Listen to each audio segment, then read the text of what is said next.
Call our meeting to order and begin with the Pledge of Allegiance. I pledge allegiance to the flag of the United States of America and to the republic for which it stands, one nation, under God, indivisible, with liberty and justice for all. So, on behalf of the Planning Commission, welcome to our Planning Commission meeting for May 13, 2025. For those of you that have not been with us before, our standard process is to look to our staff, our planner, and our engineer for an overview of the applications that are in front of us. When they're done, we'll look to the applicant for any comments they have, invite comments from anyone in the audience, and the commission listens and deliberates and makes a decision. Pretty simple process. Before we get started, we've got a new face here, and it's Mark Roberts, who's our new city attorney, and he's with Seacrest Wardle, and Dirk, of course, retired here just last month, and so Mark's going to be taking over those duties. The first item on our agenda is an administrative item, which is review and approval of our minutes from our last meeting. And so I guess I'd look to the commission for any comments or for a motion for approval. I'll move to approve. I second. Okay, all in favor say aye. Aye. Any opposed? Cool. Our next item is the request of the property owner at 684 Falmouth Drive for approval to install a fence in the yard, in the side yard, and a grading variance to construct a pool and a patio. And this item was in front of us here several months back, and when it was, there was discussion about the character of the pool. It was an above-ground pool that was encased, if you will, in a composite wood structure, and so the commission made comments and some recommendations, and now the applicant's back, and so we'll invite the description here. Okay. Good afternoon, Mr. Chair, members of the Planning Commission. My name is Eric Peach with Giffords Webster, City's planning consultant. The first item, as was mentioned, is 684 Falmouth Drive. This is for a side yard fence and grading appeal. But as was discussed, there's a little bit of history on it. When it came before the Planning Commission a few months ago in November of last year, we'll go through the slides in just a second here, but this is located within the A3 zoning district along Falmouth Drive on the west side, near the intersection of Bennington Drive. There's the wetlands map shows some hydric soils. However, this doesn't impact the lot in any way.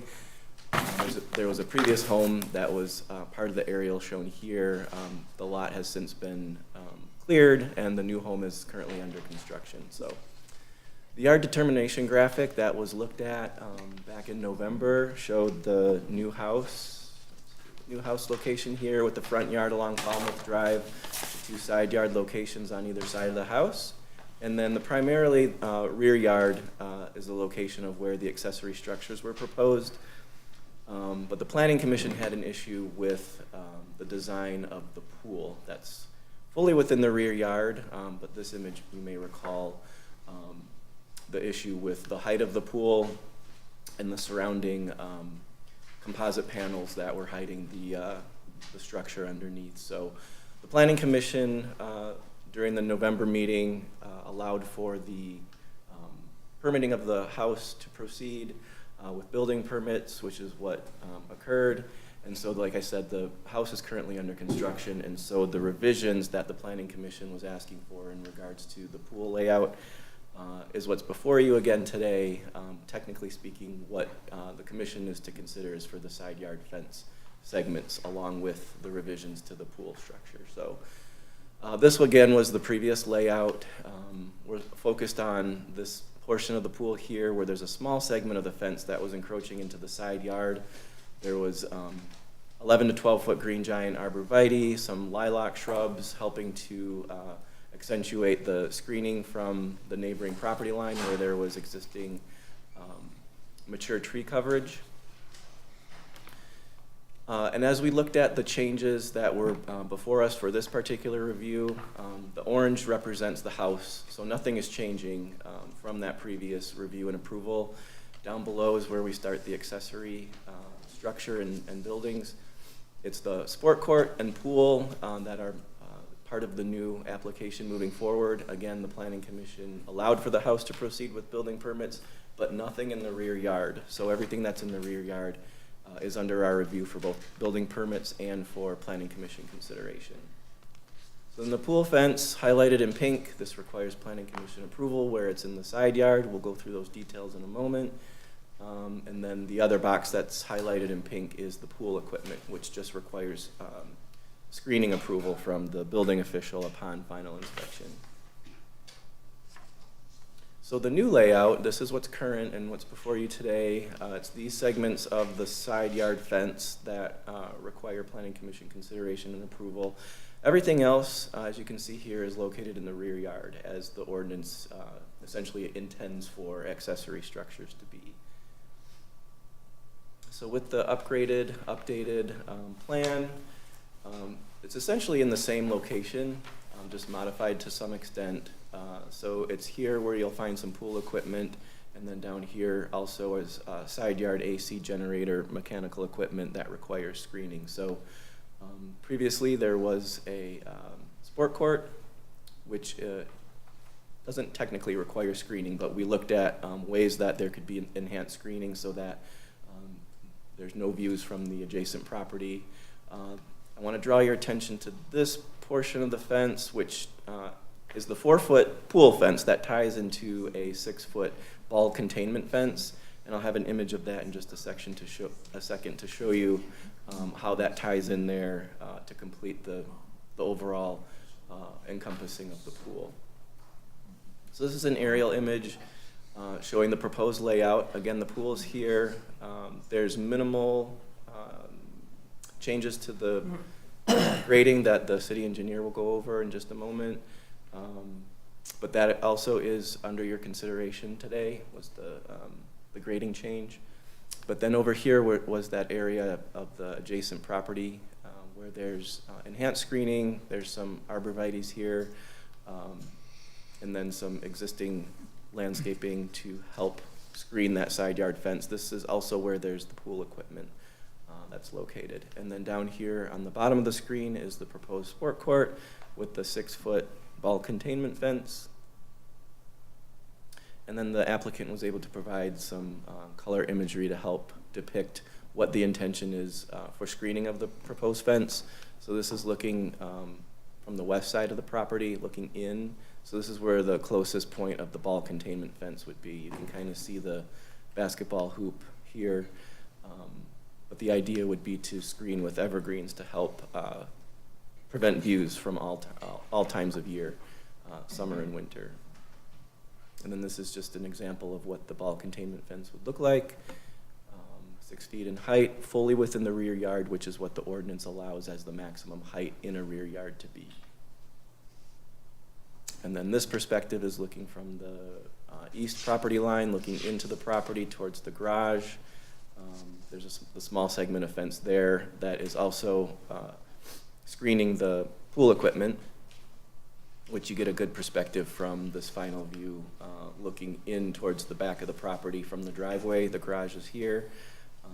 These are the proposed screening, and then you entered the fence to the left at this location. So pretty well screened, and then there's existing mature foliage as well at the property line. So this is just a depiction showing the 6-foot arborvitae that is intended to screen the pool equipment in the side yard. So this is what would be intended to be inspected when the building inspector goes out when the project is finalized.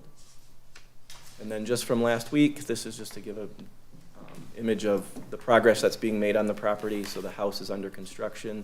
This is a view from the street showing some of the mature trees around the property boundaries, and then looking from the opposite direction on Falmouth This would be the other side of the house. So there'll be enhancements where there's views into the property from the street as well as the side property lines. And then in the back, of course, there's existing mature trees. So again, it's the side yard pool fence that's before you. However, given the meeting minutes from the last time we saw this, the Planning Commission was asking for changes that were more in line with the ordinance and the character of the community as it relates to the pool. So we can always go back to that rendering, but that concludes my presentation, and the city engineer's here to discuss the grading changes with you. And I'm going to ask commissioners to wait until Leah gives her presentation.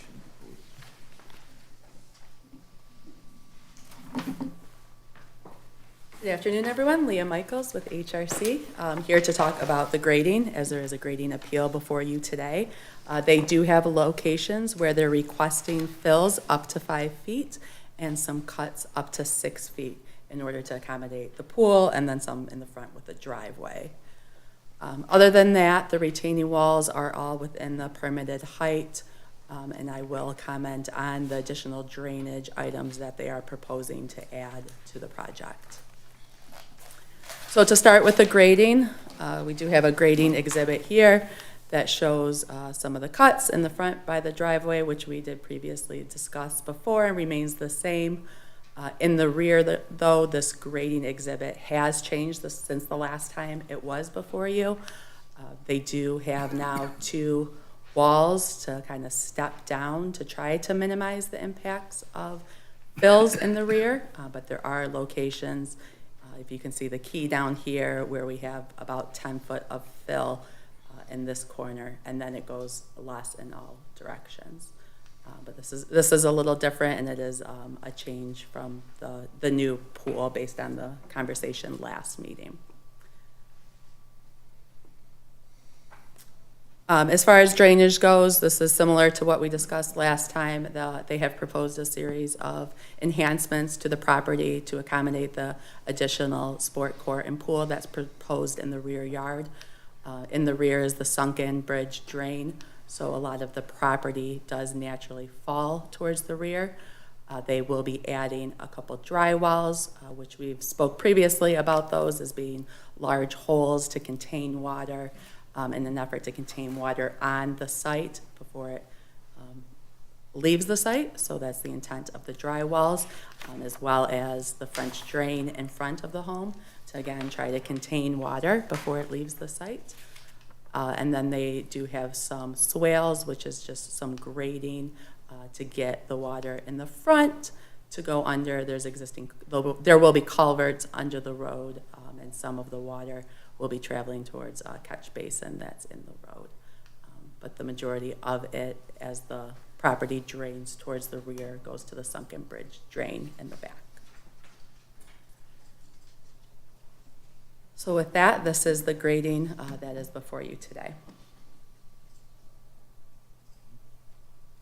Can you just read the purple versus the dark blue versus the turquoise, the numbers for the cuts? Yep. I don't have my glasses on over there. Sure. Yep. So this is in the 9 to 10. This lighter purple. Then we go 8 to 9 feet. Then this blue is 6 to 7 feet. So it starts at the 10 foot and goes down to, this one here is 2 to 3 feet of fill. So 2 to 3, 3 to 4, 4 to 5, 5 to 6, like that. This area over here is cuts. So the red part is the 6 to 7 foot cut, and then it goes lower down to the yellow, which is 2 to 3 foot cuts. Similarly, in the front are the 2 to 3 foot cuts, with this being 3 to 4. And that's next to the house, with the garden.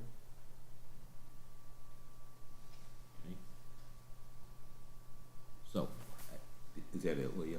Yes, that's all I have. So, any questions for either Eric or Leah? I have a question. In the past, our packets had different scale. I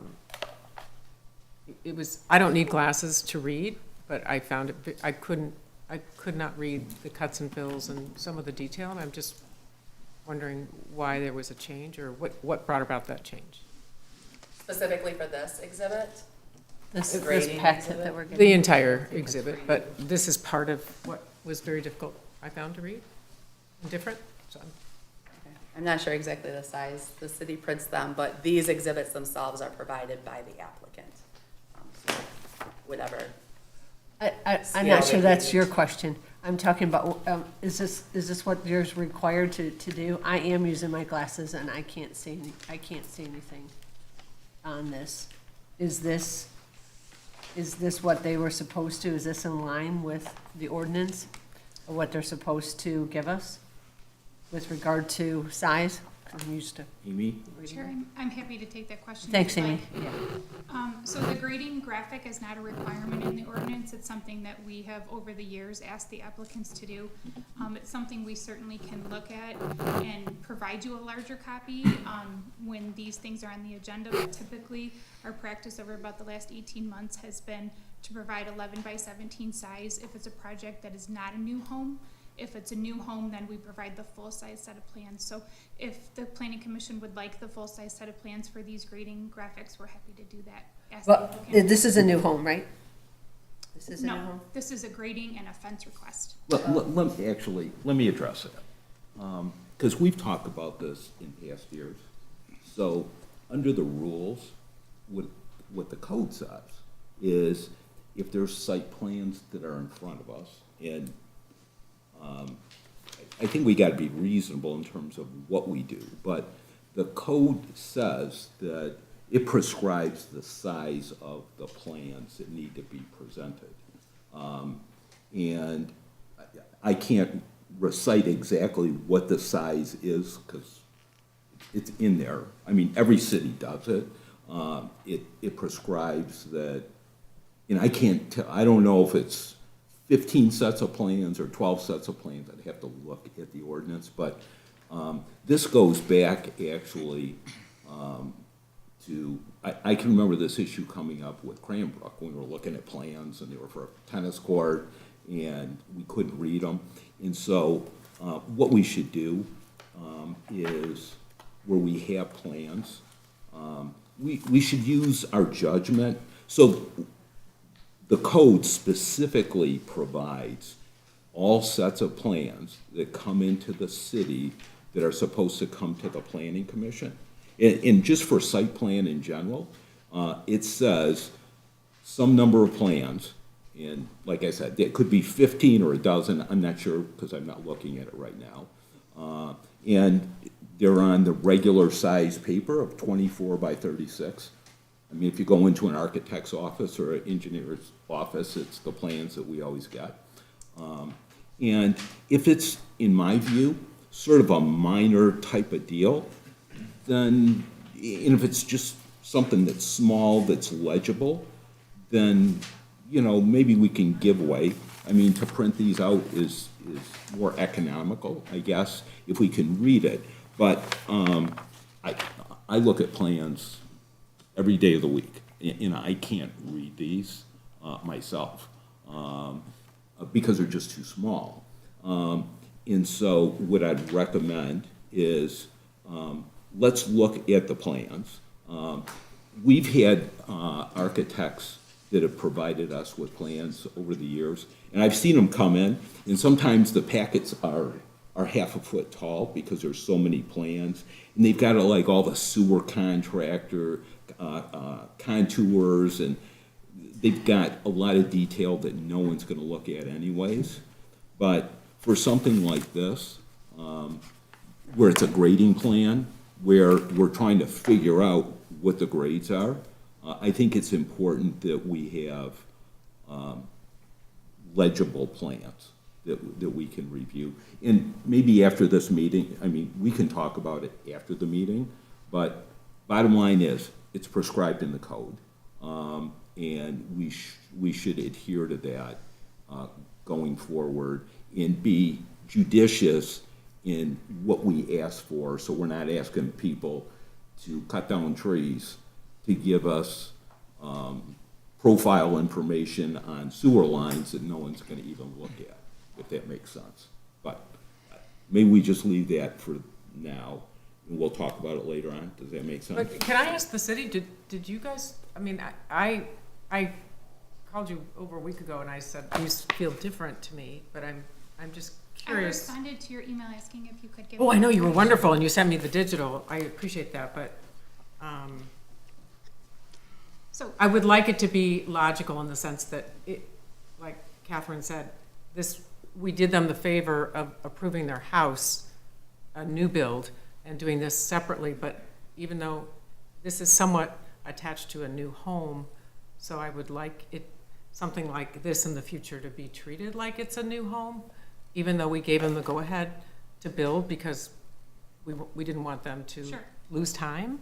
So could we attach the, could we label this as a new home because it is part of a previous request so what I'm hearing that was is deferred? perhaps, as the chair stated, that all grading requests that the planning commission would like to see a full-size set of plans, and that's easy for me to communicate to the staff, that grading requests, whether there's a new home or not, we wanna see a full-size set of plans. Is that I appropriate? guess, what I'm hearing? well, also like with the drainage and all, like if it's a new home and we separate the landscape and defer that so they can get started on building, could you consider that part of the original request in terms of whatever your normal Sure. sizing is for a new home? Yeah, I think I understand what the planning commission is looking for. If there's detail that you need to see on a plan, then we'll ask for the full-size set of plans. If it's a new home, if it's grading, if there's a lot of accessory structures, it sounds like you wanna see a full-size set of plans, which we can certainly ask them I for. just want to be able to read the grading. Absolutely. Yep, Yeah, absolutely. No problem. Yeah. thanks. And it's actually right in the code, so, but we'll, we can look at it later, or, I'm familiar But- with the section. okay, Is it? all right, It's in the Thanks, text. appreciate it. I have a different question. okay. I think that's great, everything's said. The landscaper who was building a home on Vaughn, if you could remind me, the gentleman who comes in here, there are two different sport courts that we required landscapers to come in here and show us how they were screening this and how it wouldn't be seen from all sides. But Eric keeps saying out loud, there's no such ordinance, yet he's talking about an even application of the law. You had other landscapers making sure that no one can see the sport court from road, neighbor. Another one, very important, you made them lower the sport court. I think there are 3 or 4. Everyone is having to hide the sport court. You're gonna have a loud sport court, fine, but this is a low lot, and the neighbors are all up high, and this applicant clear-cutted every bit of scrub and trees that were all along this area. So in this last time that they were in front of me, I was not okay with the sport court. I was not okay with the lack of showing screening on the side, and I just think it's not fair if we are making everyone else show us how the neighbors are not gonna look at the sport court, and then this person comes in and says, you just said he doesn't have to do that. I mean, they're doing some amazing work in the city of Bloomfield Hills, covering sport courts. These landscapers, they're really keeping your master plan in mind with everything they're doing, and I'm not convinced this applicant is doing that. So just to clarify, then, any of my comments that may have been misconstrued, I apologize if that was the case, but your sport court is located in the rear yard. And sport courts are permitted to be in the rear yard, so this proposal would not come before you today if it wasn't for these side yard fence segments, and/or the appeal for the grading variance. So we look at this as a building permit application. When I mentioned that, or if I mentioned that there's screening not required, it's because the ordinance doesn't require screening per se when there's a accessory structure that's located in the rear yard. However, we still do look at that, especially for something that does go before the planning commission. And so that's what we see here. And so this is a row of arborvitae that's primarily, again, in the rear yard, which again is not a requirement. The only requirement for screening is of the side yard fence segment. So we look at it all conclusively, you know, for the aesthetic and the purpose of screening throughout the whole property. But again, the ordinance doesn't explicitly state that it's a requirement for the Because Eric, it's all in yeah. the backyard. the rear yard, correct? So just to explain, so, Commissioner OJ, you raised the right point with the Vaughn Road application, but the difference there was that was actually a front yard. Even though it was in the backyard, it was in the front yard. Plus, in that case, there was fencing around it because there was a pool there. So in that case, you had all that activity going on, and that house had two front yards, Lasser and Vaughn Road, and so they were putting all that activity, it was all going into what was a front yard, and so. So I'm looking at the plan, and the sport court fencing is being used as a side yard fence. It's being used in So lieu in of this putting case, in a fence. so under the ordinance, what you can say is, so they're asking for authority for you to allow them to put a fence. So under the ordinance, you can actually require screening for a fence. So there is some latitude here in terms of where you have a fence, you can ask for screening, right? So here you've got some different things going on that allow you to ask. It may not be related to your particular concern. And you also raised question, I'm not sure where all these trees were, because there were a bunch of trees, obviously, that came down here, because I see all these 5-inch trees, all these landmark trees, and I don't know where all those, I mean, I went out and looked at the site. Are they removing more trees, or are they already gone? They moved them before. Not to my knowledge, I don't, yeah. Okay, I guess, that was, I guess, a question I had, but.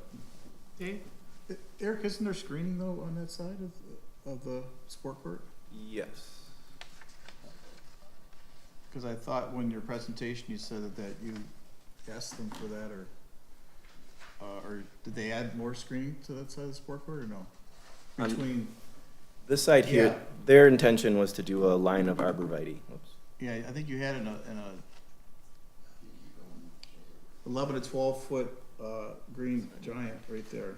Yeah, it's this line here. 23 of them that should provide some screening. Yeah, I think the question, Dave, as I was sort of sorting through it, is, Commissioner was asking, well, we've required screening in the past, why aren't we requiring it here? And the reason is, because in that example, it was actually a front, even though it was their backyard, it was really a front yard. In here, yeah, there is screening going on. It was more or less, I do know think the it- resident there was very sensitive to it, and so I'm glad to see that screening to separate. Yeah, so you're choosing, is there landscape here? Any landscape, yeah, okay, so you're choosing the Well- larger green arborvitae, the larger green arborvitaes. 11 to So, 12 foot. okay, Hopefully that provides enough. yeah, I'm, Yeah, yeah, they're more that- of a tree form. yeah, I like to use those green, because they're really great in covering the area, but there was a photo on there, a computer generated photo where you had shorter shrubs by the fencing and stuff, so. Correct, so the arborvitae that are by the pool equipment Yeah. are gonna be a 6-foot high arborvitae. Okay. They're skinnier just because it's by pool equipment. Okay. And we're restrained by space. Okay. Where we have plenty of space on this side of the property, we are going to go with the green giants. And we're gonna go as large as we can get them, typically 11 to 12 foot is what we're putting in here. And unlike other arborvitaes, they don't die like that. They don't get all extra skinny. They actually are a really good coverage. Yeah, so like in Turtle Lake, we do a lot of properties, it's really very tight, but we have plenty of room to put these in, so when they do mature, they get to be about 35, 40 foot, and they don't die out on the bottom, they all grow into each other. So, when we put them in, we try to make it look as natural as possible, but yeah, we want them to grow, but we also want the screening, so there's a really good balance. Did you compromise? You moved the sport court up, correct? Did you move the sport court up more tighter? Not so much in the back of the property. It's nice and tight now. We did, it was really, because there was a sub pump discharge and the elevation of the property, and we did, on one side of the sports court to try to lower it so it wasn't so high. So we did play around with a few different items to try to make it work better with the lot.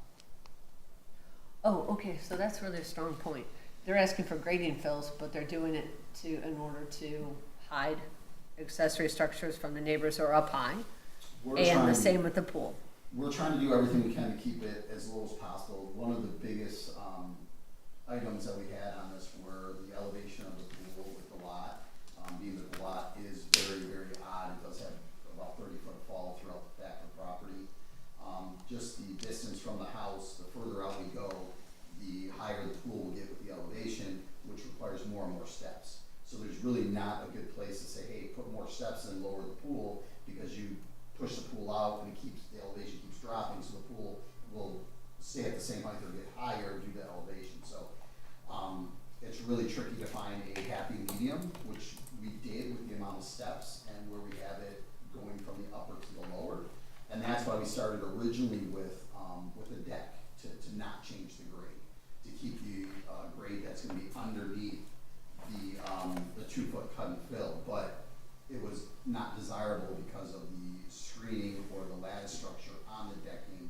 So now we're proposing that to build this, we'd have to do the fill that's beyond the 2 foot, which shows it within the grading plan. Okay, thank you. Thank you. Sir, can I ask, our master plan is that we like a variety of species, and we're really trying to get away from these walls of arborvitae. Would you consider mixing in other species and not just making it look like a wall, and maybe some other pines or something to mix it up so it's not just another wall of... Can I ask? I'm Eric, interrupting, can- I shouldn't. no, We want to finish, no, I'm sure, no, but... Actually, I guess normally we would look to you to give like remarks. Do you have like, and I guess since you're sitting here and answering questions already, maybe we'll just sort of step to that, because basically we're asking the same questions we would be asking Eric. But the question's been asked. Eric, can you put up the landscape plan so that we can address Commissioner's question? Okay, so, Lauren, so that's what you're talking about? There are Okay, only- just so we can relate There are only one to the 3 other. maples and 5 red point, so, and all the rest are arborvitae. So if you look at, it's really hard to see, but up towards, it says 5-inch red point maple, there's 5 units that are going into that left corner of the property. Now, this long hedgerow that is the 11 to 12 foot green giant arborvitae, 23 of them, absolutely. What I could do is I could stagger them back and forth. I could add in, like some pines, some Norways, maybe a couple red buds. Like I could restore it back to more of a naturalized area versus just a hedge line. We can do that for sure, yeah. That would be... I'm just gonna counter with this. We can't see that from the road, but these 2 neighbors who are up high, that I went and looked down at it, they would be so thrilled to know that that's the exact choice that you picked out for it, that they would be elated that that's what you chose, because I have a lot of those Norway spruce on, and then they get more dead at the bottom, right? And these particular green giant arborvitaes that I put around the air conditioning unit get fuller. They do grow into each other, and they never have. They're looking down on the property, so I don't know that they'll... Well, what I usually do when you Seeing a have, mix is always much more... it looks very nice when it's mixed, but what we actually do if they are looking down the property, we would actually put in some deciduous maples. So during the summer months, they're seeing that foliage because, the evergreens come up as a pyramid, and you're seeing right through them, where if you were to bring that maple up right through them that has that big head, that's blocking more of the view, at least during the summer months. So we can definitely do that, and we do that a lot for screening that is at that higher elevation. Yeah, we can do that. Okay, so I guess to firm up exactly what you're promising here. So, I don't know what the distance is of those green giants are now, right now. What, do you know? They're typically about 6 foot on center. is Okay, where they're at. so what are you promising to do? Because if we end up approving this, we've got to have something in the record rather than, well, I'm gonna sort of do this. You No, understand? what we do is we would draw it up and we document it and send it back over. But what I'm thinking is we would still keep the 23 units. Maybe we go to 20, but we incorporate like maybe probably somewhere between 7 to 10 other species. So I would break it up to saying 3 green giants and I want to see a Norway, then maybe 4 green giants and I want to see a maple. But I'd like to actually look at the adjacent properties to place the maples where the sight lines would be. So I would draw it up that way where I'd be putting some nice maples that are large caliper and then mixing in Norways and maybe some red buds. So I would actually be adding more trees in these areas. Thank you. At the end of the day, those are deciduous trees. They are deciduous trees. So, in terms of like year-round screening, you wouldn't want to like knock out the evergreen trees. No, so So I mean, as I'm just looking at that plan, you could keep like that row of green giants that you have, then add in some variety, these Norway spruces, that sort of thing, and you could offset them. And then, do you see like where that green line is? It's sort of like, I don't know if that's a setback line. And then you can put in your, like in that area, you can throw in those trees, so along that whole side. And then you'll have a mix of deciduous trees and evergreen trees. And because it's that neighbor there that's gonna be looking straight down on the site. we would still keep so even if I were to stagger these, you're still gonna have the screening there. And we'd make sure that everywhere has an evergreen screening. But yes, we'd mix in like in front of the evergreen screening, then I'd put a maple in front. So it's not blocking it, it's just adding to it. Right. Thank you. Thank you. So, how Well, I, about more? I have a question. I would love to approve of this, but I approved of a similar thing on the end of Martell at Corton, and we were told that they were going to we wouldn't see the side yard fence. They were going to screen the pool fence. You wouldn't see it. I drove by there the other day. It seems like a lovely family that have a swing hanging down with fake flowers, another swing about another 10 feet from the road. And lo and behold, not only after a year of growing can you see every part of the pool fence, but they're lighting it now. So it's all lit up. And I can see it. It's even before the light, I can see the whole fence. We were promised that we would not see the fence. Where is the incentive to? Are we missing an ordinance that's enforceability with regard to that? If anyone drives by Martell a little after 5 o'clock and you see the lit up fence, you'll see that we see the entire fence. So, is it that you want to keep working in this city, or do you believe in a master plan of this city? I mean, how do we enforce? Yes, thank you. I will absolutely look into that. If anybody sees any issues, we'd be happy to look at it. We do look at the motions and provide those to the applicants, and if they've not accomplished what they're supposed to accomplish, I'll make sure that they do accomplish it. So you're saying that you have the authority to make sure I can approve of this today, and you're going to make sure that what we talked about is going to happen. Yes, that's Yes. my job. Okay. Absolutely. Thank you. And I guess in that regard, whoever makes this motion, if this gets approved, I think it's important that we pin down Mr. Motor City here, because he's made some comments about what he's gonna put in, that we all understand. Mm-hmm. Uh, We would resubmit anything, so we do a lot of work around town, but a lot of. But if we wanted to make a motion, I would like to say, if I made a motion to approve of this today, I would say the applicant has said he's still going to keep almost all of the 23 green giants, but he understands the master plan in way of we don't just want from everyone driving around and looking at that. We just don't want rows of plantings. You are going to be adding different versions of pines, and you are going to go over to the neighbors area, and you're going to look and see during the summer months what would be the best placement of maples so that there would be some coverage that they're not having to look at. That's what I would say, and I would love to be able to. Why don't you just, would you, I'm sorry, I didn't get you. Matt. Well, actually, we'd normally ask you to introduce yourself. I'm sorry. But, I'm Matt Olajarczyk with Motor City Landscape. okay.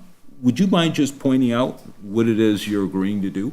So what I'm gonna recommend is to actually document the amount of trees that are plus trees. that But are- what we'd like to do, Matt, is, we may approve this, Mm-hmm. but we're going to approve it conditioned on you doing something. Correct. And so we know what it is, so we don't come back and, I gotcha. and hear, that's not what I thought I heard. No. So what I'm gonna say is I'm gonna document, and you guys can document how many more I did. So this plan right here, we're gonna do all of this, okay? This is what we're doing. Right. But in addition to this, to make it look a little more natural, along this side here, I have plenty of room to pop in some nice large maples. So, 1, 2, got a couple big trees here, 3, 4, 5. So I can do 5 maples on that side, okay, which would give you the taller heads, but are deciduous, so they're not gonna be of value in the winter, okay? So then we would also pop in a couple, just to make it some varieties, maybe 3 Norways that are right around, the 11 to 12 or larger. So we do 5 maples. It almost seemed like you want to put in more than 3. I mean, that's a long distance, isn't it? So the evergreens are doing the same thing as the arborvitae. So if we're gonna put in more evergreens, like they would replace the arborvitae. So that's why I'm saying 3. I could put in 7, but then our hedge line here is extending because really, Yeah, I think that's what everyone's getting to, that you're gonna have some depth, right? That it's not gonna be one row. so, well, yeah. They're so gonna be offset, right? we could stagger these out. Yeah. If we were though, if we were to take one of these arborvitaes and we were to say, okay, I'm gonna put a Norway right here. I'm gonna leave 1, 2, 3 green giants, and I'm gonna put a Norway right here, which a Norway would take the replacement of 2 or 3 units because of its girth. So if I were to even stagger these and then put a Norway here, we're then reducing our amount of green giant. So I could do that, and we could keep the count the same. We would do a combination of 23 units that would be arborvitae and Norway, which then it would be kind of equal to where it's at, and then add the surplus of the Norways and the. Or you can just put them like 10 feet back, yeah, so that basically it's staggered. I could do that. Yeah, just, No, I mean, you can there's- keep what you got. We don't want a line of Yeah. preferred, No, it's- natural looking. So typically, so it looks good, and it's not because I'm trying to get rid of trees, so it looks good, is I would stagger these 3. So I almost have like 1 forward, 1 back, 1 here, and then I put this evergreen right in here, and then I stagger another 3, and then, so I'm mixing it up so it looks more natural. Then I'm inputting, so if I were to take these guys back here, maybe I put a red bud in front, which is not gonna benefit the client, but it's gonna look nice from the other side. So I put in a variety of trees. So I guess what I'm trying to do is document how many more trees I'm gonna bring in, which I would say we could bring in 23 units of green giants, and we could do, 6 or 7 of those units would be your Norways. But we don't want like 3 arborvitae, 3 Norway, we don't want it to be a line. We'd like it to be Staggered, more, correct. not the same number, but different species, but more layering of more. You want more, well, we could stagger these, and then put in the Norways behind them like you were just mentioning. That's Or just a really, more natural look. yeah, that, I think that would benefit you Okay. to do something like Say that. it one more time, because, We would stagger these right here. Okay. And then behind them on this side, we would put in some more Norways. The only thing we have to be careful of is just the water flow on the property, just the water flow coming through. But I think we have plenty of room because of these big guys in here. So we would leave the arborvitaes as is. We'd add another, say, 7 to 8 Norways. And then would you guys also like me mixing some maples in there? Okay. So we'll see Norways will say, But I thought we were trying to get away from the row of arborvitae. Well, I know you like that, but he's saying he's gonna stagger the stuff. Okay, so when you're saying stagger, we're still doing a row, but you're saying stagger, so it doesn't look like But a, fully screened. yeah.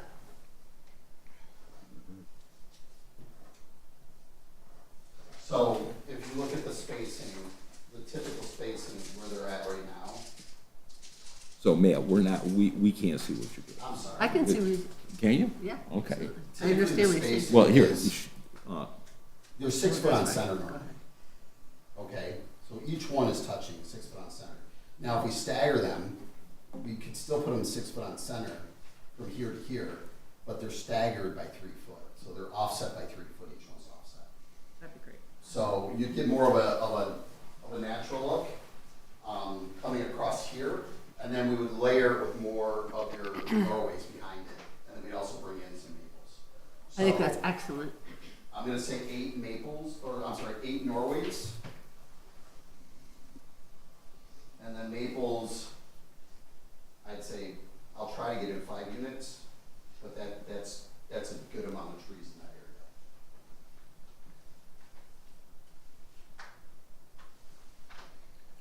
Commissioner, Mayor, do you have is that just, do you have a problem with how that, on the other side of the place, how that computer generated looks? That's not really what it's gonna look like, that's just your computer generating, landscape plan, over by the pool equipment, that, like that. So these are a different variety, these are more what it's gonna look like here, yes. Because these are emerald greens, they're really tight. I'm okay with that around the Pull equipment, Yeah, so what we're looking at is, the neighbors aren't gonna see that, no one's gonna see it, you have the green giants on the other side of that, is that correct? Yeah, No, you actually will see from the road, actually, won't the drawing we're just at before this. you? Is that normal? You can This one's perfect. facing the road, So, even though there's arborvitae's there? It's in the backyard. Okay, go ahead. this area right here, you're coming up the drive, and it's this area right here adjacent to the garage. We have, but from the neighbor's view, we have these arborvitae's along here. Now, I have no problem with popping in a couple Norway spruce, but when I get into this area, it's really tight. I So I understand. wouldn't be able to really do that, just because we have water flow coming along the back, and there's a swale, so all the water's gonna go there. But we could add in, like, say, 3 or 4 Norways into that area if you guys wish. That'd be great. that would be good. 'Cause that's what you see from the road. Right, that would help camouflage. Any more questions? I have a question. I'm wondering, are there more trees coming out of here? Because I see all these 5-inch trees that are coming in, which were landmark trees. So is this trees that were already removed, or are there more trees? I have no plans on removing any additional trees. We do have a tree schedule here, which are for the replacement Right. of what has been removed. But when you walk to the Are- back of are the lot, they on- there's a whole, So is that on here, Matt? I'm just wondering where all these big trees were. Are they down, or, because when I walk back there, there's still big trees. Are you taking down more trees? I have nothing on my plan to take down more trees. Eric, do you know the answer to that? We didn't look at the tree removal. I'm just looking at the plan with all these 5-inch trees. Does- well, just when you walk the property, you see that big clump. Is that clump staying, that big, all those existing mature trees, are they staying? Well, this schedule shows all the replacement trees that were landmark trees. Well, if we remember, the applicant took down the trees before the city ever looked at anything. They had no knowledge, and they have held them to no more, taking any more trees down since then. And the applicant has moved up the placement of the sport court to allow all the rest of those Okay, trees to that's stay. fine. I'm just asking if there were more trees coming down. So this page actually, right here, it's not sure if you have it. This is the tree replacement summary. Yep, And these are the 23 units at 5-inch. and that's what I was asking you. Were those 20, so these are replaced. These are, so right here, Are all these trees down? right right here, these are down, the 23 trees are down. Okay. I just wanted to make sure you weren't taking down more landmark trees. I have nothing Okay. in my documentation. This is what, so the total tree replacement inches required is 215.5 inches to replace. I have a tree schedule here of which trees I'm gonna put in and what size, and it counts to, Okay. it counts to 217 to be replaced, so we're exceeding it just by a little bit, 1.5. That's before your proposed Norway spruces. That's you're- before I propose Yes. Norway's. So you're not taking down more trees? I have no plan to take Okay. down more trees. We were just given what has been removed. That's how we came, that's All how we right. were given that number. So based on the landscape plan, you do not need to remove any of those trees that are, do you know what I'm talking about, Dave? Yes, I Those- do. So the plot plan is given to us, and the trees that were removed have already been documented per the caliper of the 215. So I took that plot plan, which shows me the location of all the trees, and that's where our design shows, there you go. So anything that's not labeled is an existing tree that's on site. So we're not touching that tree. It's gonna stay as is. Perfect, okay. So Dave, is there a way to like put a red tape around that whole section of mature trees on the property? Hey, you can. And is there a way to, in case another contractor that is not in touch with you comes in and he, sometimes the tree removal people are not communicating, but someone else asked him to remove them. So every tree has a tag on it, but if there are areas that were in the construction area, it's good to put fencing if you want to, make sure that they, because I mean, when you guys do. You're supposed to protect them. Tree and all. protection. I didn't see any protection around them. I didn't see, did you? Well, I know that he had nothing to do with the independent contractor who clear carded the property. So that same Yeah. independent contractor could come back and clear out the rest of the trees. There's no more, there's no one else in charge of, no. So- No one else is gonna touch any more trees on the So property. where I'm at with this project is we are hired to do the design work and submit it. Technically, we don't have a contract to do any of the build at this point. So we're gonna, like, when we release the drawings, be on here today, representing my company, I'm gonna mark up and notate the prints, and I'm gonna resubmit them to say, hey, we're gonna do this, we're gonna do that, here's the documentation, my hands are clean. Obviously, we want to install the project, but that's another long road with the client to go through contracts and pricing and all that good stuff. So, I guess I'm gonna interrupt, because we're talking about this plan.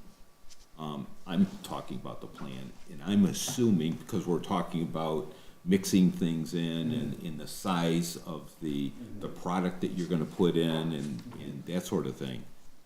But you may not be the one even doing this. well, like anyone who comes in front of your board, they're designing a plan and they're presenting it to you.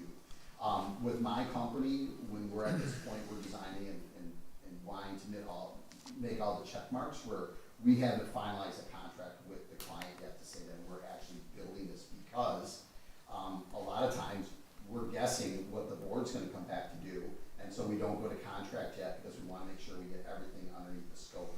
And also, a lot of times when we're dealing with engineers are coming back with different specifications that we don't know of.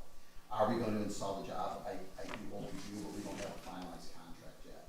But what I'm gonna do is that this is a plan that's been approved by the city, yourselves, and any changes that we're talking about today are gonna be documented, and we would send back over new prints with what we talked about today. Is the applicant in the room today? And, you know, The applicant's not here. And is Sapphire Building not involved with this? Okay, so has this ever happened before? In Well- front of me, that the landscaper that we're coming in, who's making all these promises, is actually not hired yet? So Am I wrong with that? it's happened in the past, but I just preface this with the thought that I can go out to wholesale landscaping sites and find completely different character of plant material from, in this community, from one site to another. And we make judgments, I make judgments based on who's sitting across the table. You sound like a guy who, I've seen your work, and know, you can go find an 11 to 12-foot green giant at one warehouse, one wholesale site, and it will look completely different from another one.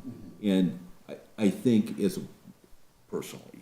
I just want to understand the goal here is to have a completed product that's looking like these neighbors want it to.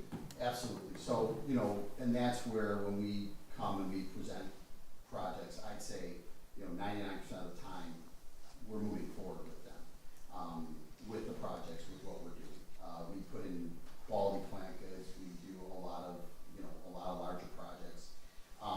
And that's also when it comes down to when landscapers are coming in front of you and they're giving the specifications of what they're putting in, you know, it needs to be checked. It just needs to be checked because, you know, you're coming in and you're saying, oh, yeah, I'm gonna put in an 8-foot variety and whatnot, and actually everything has a spec to it. Evergreens are spec per foot. Maples are spec per caliper. Like, everything has specification to it, so we see it all the time on the commercial end where. Okay, so, I think this is a strange application to put in front of us right now, for the reason that this particular applicant, hired his own guy to come in and clear cut the whole property, before coming before the city. So, to the commissioner's point, how do we even know he's not gonna say, yeah, now that you got this thing approved, I'm gonna go with this, freelancing cheap guy who's just gonna come in and go to, Home Depot and pick up a bunch of arborvitaes. I mean, where's, Well, why is it happening? Is there a way to identify a certain the grade of the species of, so for the green giant arborvitaes, like you're looking at meat, right? You've got grade A and the different variations. Is there a way that we can designate this, the quality of the landscaping that will stay with this permit that carries through regardless if you're the installer or somebody else's, but that the designated species will be unequivocal? Yeah, so there are, really, it goes to if it's good stock or if it's forestry stock. If it's forestry, it's a lower grade. So good stock is the top Good stock top is quality. your common stock. Park grade is a lower stock. So everything we purchase is a higher grade. Let me help this conversation along. To your point, there's actually, if you look at the rules, if you look at the landscape rules, depending on which document you're looking at or which publication, there's park grade and then there's grade A. I've never seen the grade that you just spoke to. It doesn't say good grade, but there's a couple of different designations, and what they do is they designate them by, actually, they go through and they look at the head of the trees, and they designate them that way. I don't think we want to take too deep a dive here. I think the end goal, because to your point, Will, there are different grades, but within those grades, without naming sites through this community, there's wholesalers that if you go to one site, they'll call grade A their grade A's are completely different. And I could like use an analogy of cars or something, but I'm not gonna do that. At the end of the day, I think this has to be conditioned. We've made some representations about number of trees going in, to sort of summarize this. And we've laid this out, and that would, if we're gonna approve this, has to be part of the motion, that we're gonna do the south side of the property in the way, it was Matt, right? The way Matt described it. On the north side, we're gonna add in some of these trees the way Matt described it.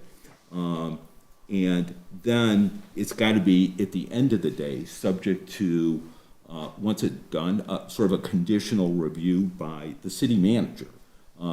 If I could make a proposal, that he's gotta go out and look at it and be satisfied that the character, he heard this discussion, is going to reflect what the commission has decided on now. Because we're all making judgments, I am. I'm making a judgment that I can't approve of this today based on the fact that This applicant's already shown bad faith with the city. He has an amazing landscaper coming up with a plan that will make every one of us commissioners happy. And we have no reason to believe this is actually going to be the landscaper who's doing the thing. So why would I approve of it? Okay, Commissioner? Just a couple, one comment and I guess one question. I think it would be helpful in scenarios like this if the homeowner were actually here. Yeah. And we had the opportunity to talk with him, to gauge his excitement or lack of excitement for the project, what his vision for this was, what his sincerity was. We certainly appreciate you being here. This is awesome, we really do. But I think just for what it's worth, I don't know if we can make it a requirement, but it would be, I think it's a gesture of good faith if the homeowner can be here, number one. Excellent suggestion. Number two, I always ask this question. Have we heard anything from any neighbors with regard to this? Is there any commentary or? We have a neighbor here. Okay. Public comment. That's actually a great comment, Tom. Thank you. Does anyone have any more questions for Eric and the applicant? Because if not, I guess I need to defer to Tom's suggestion. Who's the applicant? The applicant's not here. Well, It's on. he's representing me. Okay, so, thanks, guys. Yes, ma'am. Do you have comment? Yes, I. Could you please let us know who you are? Yes, my name is Randy Watson. I live on Kennebec, just not directly south. Eric, can you just throw up like a site map so we can, do you like, So, Thank you. Okay. Next to the Bogies? yes. Okay. And so, I've had a lot of concerns from the get-go beginning when, one day just all the trees were taken down from the property, as was already referenced. This site was previously completely wooded, and from our, backyard and deck, I couldn't even see there was a house there. And now I can see the entire property. I know there are some existing trees still, there, but there's some larger, they're taller trees, so they provide no screening at kind of ground, 1 to 2 story level. So, basically I can see the entire yard. And so I appreciate the concern for the screening along the Bogie, the Saman property line, but I have concerns about the rear property line, because I think we're just gonna be, right now I'm just staring at the back of the house. It's just looming over our yard and our deck, and there's gonna be a pool there, and there's gonna be, noise. So I just have concerns about it. So I had a question. Did the Bogies, did they go through with putting in a line of trees on the back of their property? They To did, minimize yeah. that? Do you have the ability to put any trees in the back of your property to cut off that sight line? We have put ours along most of our Yeah, property yeah. line You already have that, right? Yeah, not in a hedge, but kind of hodge, more natural looking. And, adding to that was some of the scrub was cut down at the property line due to moving of some DTE lines. So that's- The burden should be on the person coming in, not the person that's already there, in my view. well, and she shouldn't have to landscape her. No, but one of the neighbors already tried to do that, and they're still concerned about looking We're at, adding because you more guys are up trees. so high. Yeah, we're adding more. We planted, I don't know, probably 15 to 20. That's what I At least maybe understood. even more than 20 along that property Yeah. line already in the past few years, and we're gonna be adding some more because of this. And, yeah, I just have, we have a lot of concerns about how many trees were taken down, how heavily wooded the site was, and now it's just completely exposed. Does anybody know why these trees were taken down? I'd like to comment, Mr. Chair. There was a tree removal plan, and that was complied with. There was some, early on, some removal of trees, but there was a lot of stuff that was scrub. And sometimes you get these sites, remove all the buckthorn and the different trees, and it's really unfortunate because it does exactly what you say. It exposes everything. But I can have Amy get our code enforcement report, but it's not as dramatic as people came in and clear cut the whole thing. There was a tree removal plan that they complied with ultimately, and that's where the replacement comes in with your, and we went through this, in November of, I don't know if the commission recalls, we went through this in November, the replacement.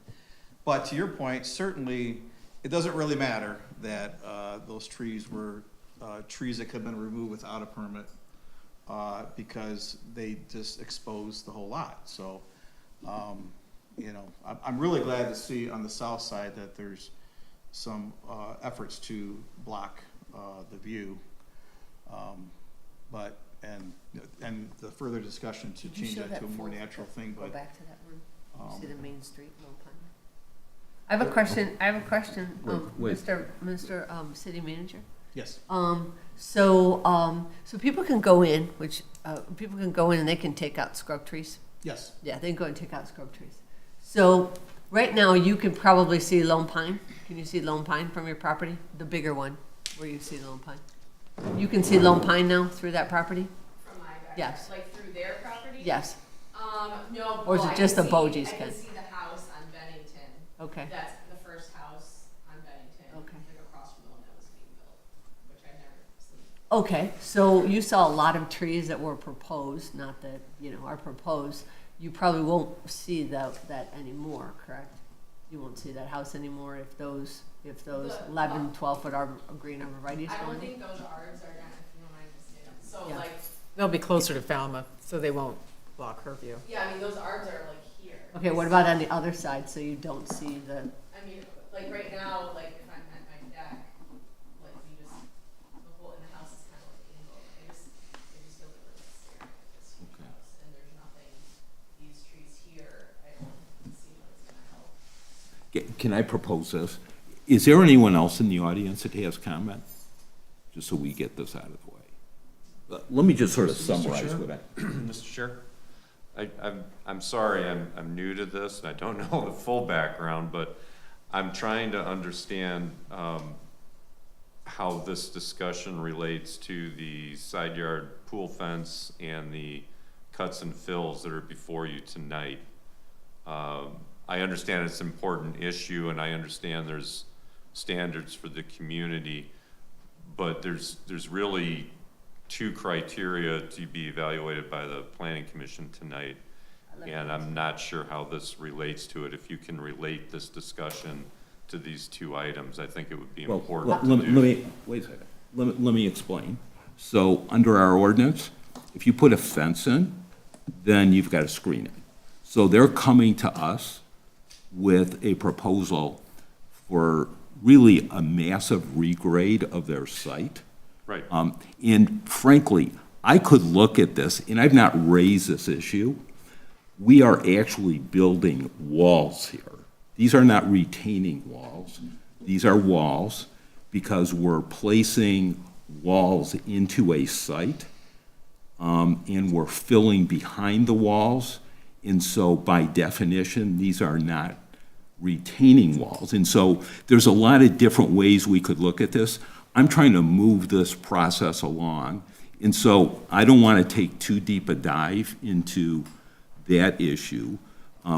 What we need to do is get through, so just to step back, Mr. Roberts, what we have here, if we're going to take a deeper dive into this, and I was hoping not to do this, but. Well, if you- let's not do it then, because I think you're not understanding my Oh, comment. I understand the point. We're talking now about the backyard that has nothing to do with the fence. So I'm trying to understand how we tie that into what's before the planning commission tonight. So what we have is, we have a site where, and you weren't, you didn't have the opportunity to hear this the first go-round. So there was a lot of discussion about all the trees that were removed. Right. And they had a proposal to put in this structure that was basically an above-ground pool. And now they've come back with an application to put in a pool, and they're filling up to 10 feet, which is really, if you look, if you look at our master plan, so you've asked a question, and so I want to explain. So if you look at our master plan, what it says in our master plan, real clearly is our goal as a community is that you build to the site, and you don't change the site to fit your plan. So they've come in, this is extraordinary in terms of asking for a 10-foot fill on a piece of property. It's extraordinary. And as a further matter, where you come onto a site and then you build walls. So under our ordinance, in order for a wall to be a retaining wall, it's got to be based on existing material that's on the site. So think about sort of a slope, and you cut in the slope, and you place a wall. And you can't place a wall that, in our city without permission that's higher than 3 feet. Otherwise, it's no longer a retaining wall. It actually becomes a wall. And here, what they're doing is they're filling 10 feet. They're putting up these walls. And if you actually look at this, and I do it because I took out my magnifying glass, these walls, I think, are actually, if you look at the grades on this, if you look at that pool and you look at the grades a couple feet back, at the bottom tier, there's actually at least an 8-foot drop. So the walls, I know, you can't take 2 walls. You can't take 8 and divide by 2 and come up with 3. So I think what we've got to do here is we've got a site where a lot of trees came down. There's a lot of different things, a lot of different ways we could look at this. I could raise other issues, which I'm actually choosing not to do at this point. Okay, but Mr. Chair, with all due respect, those trees were taken down with a permit, as I understand it, or a plan approval. And I'm looking at an enforcement that was, enforcement report from April 22nd of 2024, where everything was followed up on. It seems to me the trees in the backyard aren't something that's before the commission tonight. That's Well, my only point. No, Mr. Roberts, you're right. And so I think what we want to get to is there's actually, if we dig a little bit deeper here, and frankly, I chose not to go there And with I don't this. think you need to. All I was pointing out was that I think we're getting a little far afield from what we No, should be. well, actually, I think what we need to do is we need to be cognizant of the neighborhood. And what I'm trying to do is, I think what this commission is trying to do is be cognizant of that. Personally, like I said, there's probably some underlying other issues here. We haven't dug into the grading too much. They're filling up to 10 feet. We're actually placing walls here that aren't really retaining walls by definition. And I guess I'd like to, move this, I'd like to come up with a plan where, and I think we were actually pretty close here, where we've got the landscaping in on the south side of the home. We've added some trees on the north side of the home. And we're trying to make everyone feel comfortable about what's happening on the site. May I interject? To your point, and to your point, is there a, Matt, is there a way to mitigate these 10-foot cuts and fills and move the pool, or are you? Can I make a suggestion, Lauren? Sure. Because I looked at the plan. So once you get into re-engineering the site, so there's ways to accomplish that. So if we're going to take a much deeper dive into this now, what we can do is you could take the whole pool area and you can set it down. You could take that whole pool area And then it's not gonna be level out of the back of the house. Then you're gonna take steps down, and then you are going to have less fill in that area. And it's gonna be less intrusive, right? Because right now, if you look at the plans, I think that, if I looked at the grades, and it was hard for me to really make out the grades, I think there's an 8-foot drop from where that pool is down to where the dirt is. But towards the back. Yep, between there and then, yep, go to your left a little bit. So there's like an 8-foot drop. So if you divide 8 by 2, you don't get 3. So can we accomplish that? Yeah, we can change all of that now. Or we can try to take the plan that we have now, before we start raising other issues, because we were actually pretty close here, and try to make this work, which, in my view, there's issues of, to Commissioner Balamas's point, he said, you know, it's nice when you've got the applicant sitting on the other side of the table. Because, Matt, you seem like, I've seen your work, you guys do great work, but if you're not the person who's going to install it, and we don't have any we've got no representative here now that may actually be responsible for what goes in, it creates sort of this like level of discomfort. So let me summarize. Before I was interrupted, so, and that's not to you, Dave. So I want to sort of summarize this so that we can get to the next application. So we've got an application where we're filling the back of the site by 10 feet. And just so everyone understands, our city code's really clear. It says that we don't change the elevations or grading on our site to fit the home, to fit the site to the home. So they're asking for 10-foot fills. We're putting in walls that really aren't retaining walls. We're trying to protect the neighbors and give them some screening. We want some comfort right now. Matt's done a great job of explaining what he would do, but he may not be the one that does the work. The plan he sort of laid out, I think we were moving in the right direction, that we were sort of comfortable with, just speaking for myself, that we were moving in the right direction.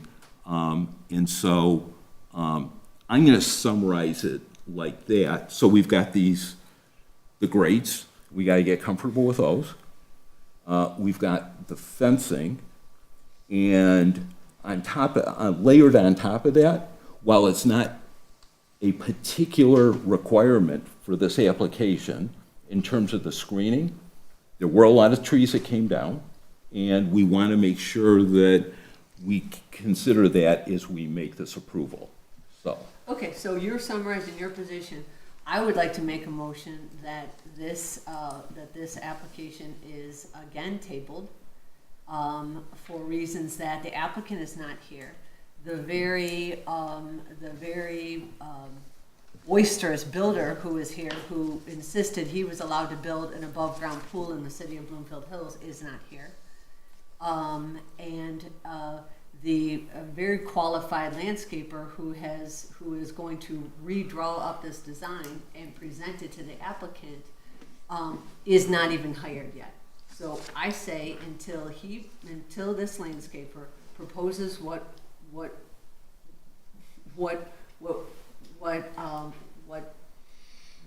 the commissioners have asked for with regard to not having all the rows of trees and to have everything done, then once he is actually hired to do that, then we can talk about why we have 10-foot fills, and we should have the applicant here, as the commissioner has asked for, and we should have the builder here, who's gonna explain to us why 8 divided by 2 is not little 3-foot walls there, because that doesn't look like that to me either. Go ahead. Just explain one thing, because your math is correct. But within code, I can slope between the walls. So that is where so if we were to build a 30-inch. Matt, let me just stop you at this point, because she's made a motion. That's my motion. And so, Has it been and we seconded spent a lot Has of it been time. seconded yet? I'll second the motion. Okay, Okay. thank you. So, so we have a motion and a second. All in favor, say aye. Aye. Mr. Chair, I'm sorry, I just wanted to second because then it was up for discussion. I said second. Okay, and, okay, at that point, I would suggest, if I understand the motion to table, I would suggest maybe give the applicant some direction on what you're looking for, and as I understand what you were talking about, you're talking about factor number 1, the planning commission is supposed to be established, or supposed to be making a finding on, based upon the fill and the grading ordinance. The granting of the grading permit would not materially detrimental to other property owners in the vicinity. And I think that's, as I understand the conversation, that's the concern, so I would maybe. So that wasn't my ask that- motion, Mr. City Attorney, that wasn't my motion. My motion was that this be tabled for the reason that the applicant is not here. We had this very interesting thing that you did miss. And the builder who was here explaining to us that he was gonna put in an above-ground pool. So, and we have a landscape person who hasn't actually been hired yet. Right, And we have a track record of an applicant right. who will hire not the landscaper that we have in front of them. So that Yes. was my motion. Yes, and I understand that. I'm suggesting maybe modifying your motion to include one of the points the planning commission has before tonight on that issue, to give them some direction coming back. Just a suggestion. I would like to add to your motion that the grading is not acceptable, like Mark was saying, the lawyer was saying, that the grading needs to be changed unless egregious, unless. Great, I will add that Plan to modified. my motion, Commissioner. I will add that to my motion that you can second. Then on top of my problems with this application being brought before the planning commission, that the 10-foot fills, to have this, to have a proposed pool be that high up, is also something that I am not agreeing to. If you want to second that. I second that as well. Okay? All in favor, say aye. Aye. Any opposed? Okay. I guess you can carry your message back, and, or carry our message back. And, all right. Sure. Good luck. I do think this is a kind of complete side comment, and I know I said this already. We would have saved an inordinate amount of time if the homeowner had been here. Inordinate, we would be done with this 45 minutes ago. You know, in context, Just a heads up, we're being recorded, just so you know. Say it ahead. No, I get it, I'm just saying. I appreciate that, Will, sure.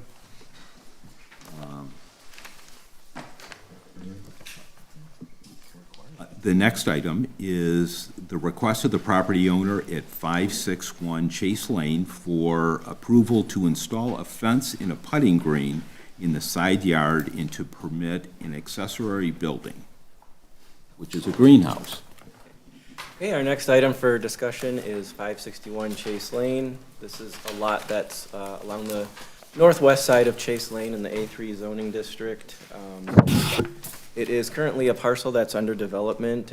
It received permits in October of 2023. So the house is under construction. The aerial images that we have are a vacant lot, but since 2023, the property is being developed. So initially, we looked at a review for permit of the primary home, which is shown here, which the placement of it established the yards. So in the front, we have the front yard, the two side yards in yellow, and then the rear yard in orange.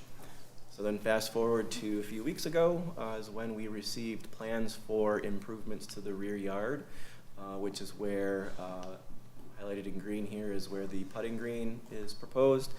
And then down here is the proposed greenhouse. The ordinance states that if you have an accessory building that's not a garage or a pool house, then the use and the structure must be approved and considered and approved by the Planning Commission.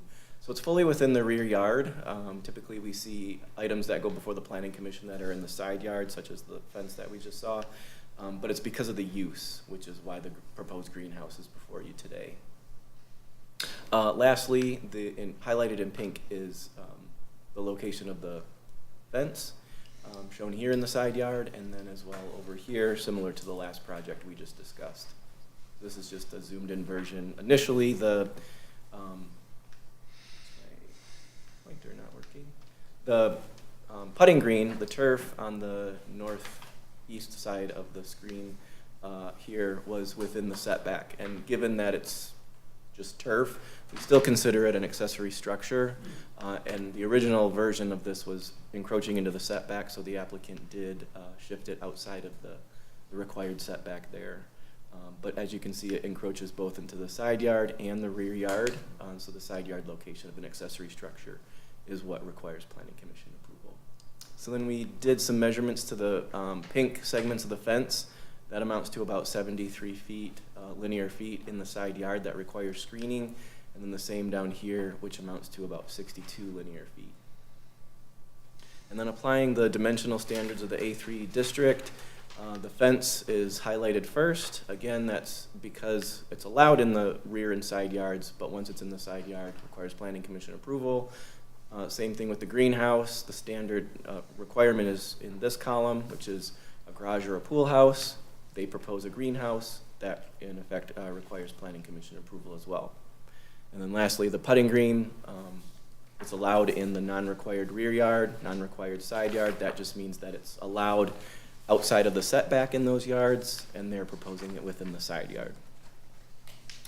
On the plan, we also found that there was an arbor, or there's two arbors actually, within a garden area that's being proposed, so we just wanted to make sure that we didn't overlook anything as it relates to this type of structure, so we just wanted to put it on, include it in the presentation for your information. They amount to about 7 feet 4 inches in height and approximately 3.5 feet wide. And again, it's just a garden feature located in the rear yard. So those are located approximately right here, those walk-through arbors. Moving on to the landscape plan. Like I said, the house is under construction, so they did receive building permits. So all of the activity is behind the house. The segment of fence shown here is the side yard. The segment of fence shown here is the side yard, and this dashed red line is where the side yard is separated from the rear yard. So everywhere that I've highlighted the different species of plantings is the types of plantings that are intended to be for screening. So we're looking at this segment of fence here with the gate at the end of the driveway. We have some Norway spruce, dogwood, 10-gallon hydrangea trees, and then a mix of shrubs shown here. And then a linear planting of 9-foot-tall green giant arborvitae. There's 29 total. There's some here, and then over on this side for the side yard, there's arborvitaes planted there. Mixed in on the interior side of the fence is 3-gallon hydrangeas. The Henry's Garnet Sweet Spire. So these are kind of more of a thick, low shrubbery that helps hide the fence from the inside of the property. Just to give you a reminder that the property line in this direction is about 103 feet away, so this is not the property line here. This is just the rear yard where the fence is being proposed. So the proposed greenhouse is located about 103 feet from the property line, or the neighbor to the west. And then again, this is the greenhouse. It's about 9 feet 7 inches in height. We did get clarification that it's just a spec, so there's no real elevations or renderings of that structure, that accessory building. And then this is the location of those 2 cedar arbors. So lastly, over here is where the putting green is located. So the applicant did take measures to screen both from the street, these locations, and from the side properties. So we did a site visit last week. These images show primarily from the street. Looking, this is the image that shows the direction that we're looking onto the property on the left side, showing where the improvements will be hidden behind the garage. There's some existing foliage on the adjacent property site with some low shrubs and some mature evergreen trees. And then looking towards the northeast property line, looking towards the property, this is where there'll be that enhanced screening further to the side, where it will hide the improvements to the rear yard. And then looking from the street towards the property, it's still under construction, so there's some obstructions in the way of the views. And then looking at the front of the property from the street, and then in the rear of the house, rear of the property, looking towards the street. So this is the garage here, Chase Lane is out here, and they're at a cul-de-sac of the street.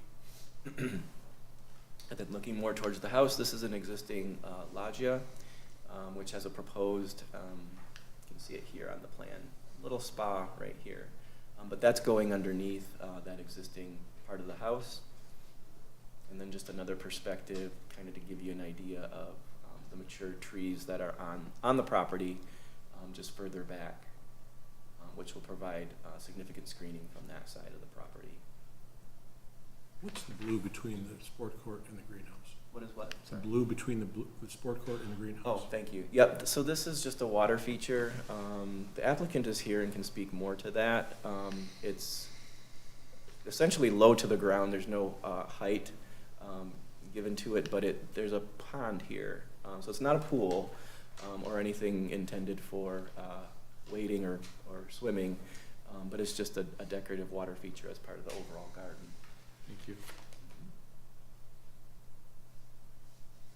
Is there a fence required when you have just that natural water feature? No. Do you mean for the water feature? No, there's not a fence that's required. I believe it's up to a certain 11 inches. 11 inches of. The city engineer has a presentation, so if there's no other questions, I'll defer to her. Leah, please.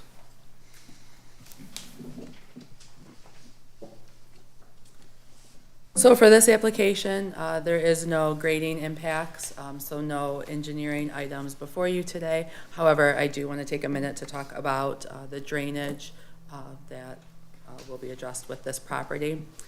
So as most of you are aware, Chase Lane itself does have a private storm water system. So this property, there are storm sewers along the road that outlet into the ponds here. When these ponds overflow, they do outlet onto the main road in this area. So these properties were all developed with the intent that the private stormwater system would be able to handle all of the improvements and all of the proposed homes on all of these lots. So just wanted to point that out. With this property itself, in the rear, there is a low spot in the rear of the yard, and this is a grade change that goes significantly higher. So as far as water, we anticipate all of it to remain on the property. They do have 2 swales that are on either side of the property that will collect the water and bring them into the private drainage system. So we reviewed this and we feel that this is appropriate for the proposed improvements that they have on this lot, and the existing storm water management system should be able to accommodate improvements of this size on this specific property without impacting the neighbors.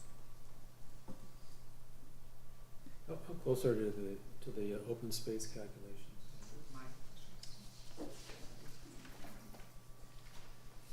So they're required 75% open space, and they're at 79.76, according to our analysis. One thing to consider is behind this is all woods back.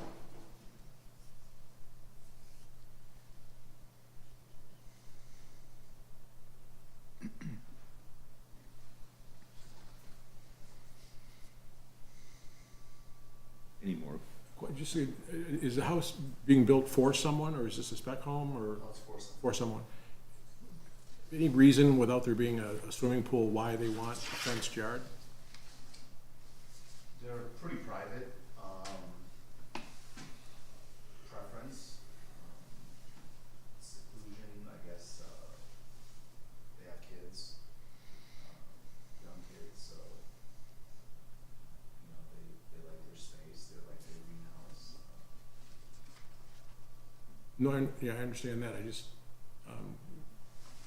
again, I've not done this a long time, but we don't, as a city, we don't have a lot of fences, generally speaking. And usually when we have a fence, it's revolving around somebody having a swimming pool of some kind and required to have one. In this instance, you know, as we've seen from different plans, the same thing can be accomplished with landscaping and green work and just random thought. I agree. That would be my main concern. They have a dog? I think they have a dog. I think, yeah.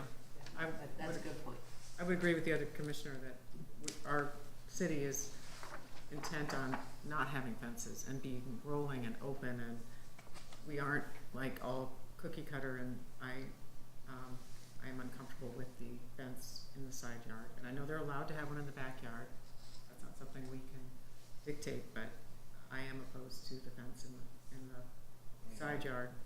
I understand that they're taking significant investment in concealing that fence with all material, trying to tear those things up.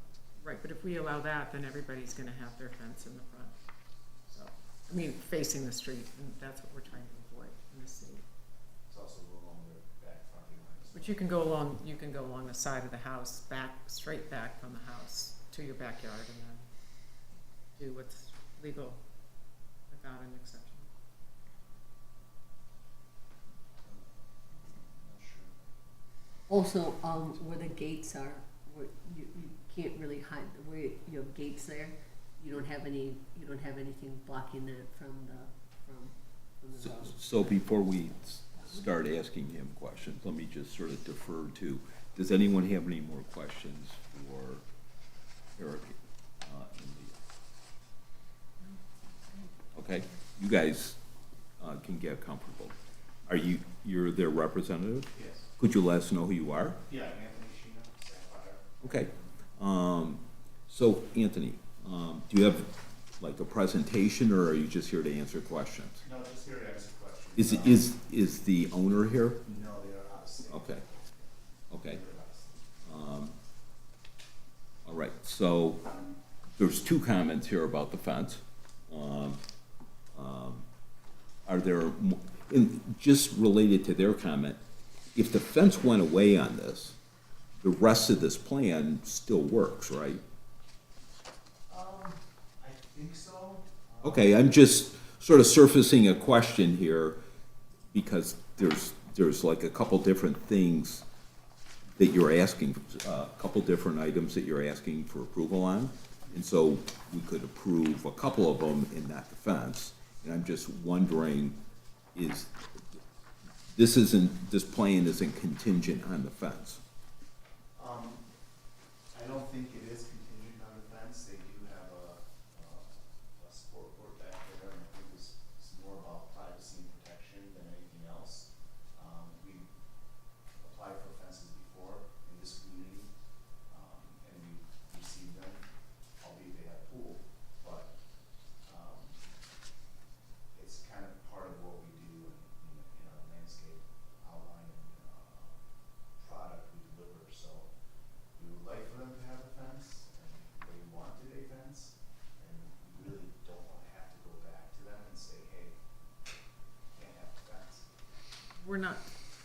not telling you can't have a fence, but I personally, do not wanna have a fence that faces the road, and I prefer it goes straight back from the house. And then if it goes around the backyard, that's their prerogative, because it's in their purview to do so, but I would not vote for the side yard fencing. So coming from the side of the house, further towards the house. Coming from the middle of the house to the Eric, side. could you put up on the screen what's the rear yard? The red line there, as you can see clearly. So, the way this works is the back of the house is, the starting point for the fence. So here, the back of the house is those points, is that right? Yep. And then here, along this red line. You could put, a side yard fence would be allowed from the back of the house back?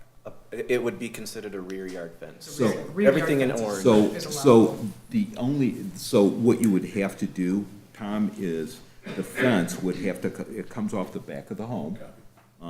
It's the back corner, so at that point, and then from the other point, Eric, go, yeah, there you go. Well, yeah, and you could almost, Eric, you could give them, you could take that line and go due like east or something. I'm not sure if that red line, if maybe that's just, maybe that could come out a little bit, but it, the point. In the middle of the putting green, it can't come. No, we can't. The red line is where they can have the fence. if they Well, I'm choose not to. sure, yeah, I'm not sure if that, what that line is, that red line. That's the side yard delineation, we were having issues with that previously because of the lanai and the spa. Yeah, I think it might come off that other corner of the house, but, I mean, we're talking about a couple, we're just sort of splitting hairs here. Because because it really is at the back of the house when you just have an overhang for a No, and spa. and that was. It doesn't seem like that's the back of the house, but I'll defer to the city attorney. Mr.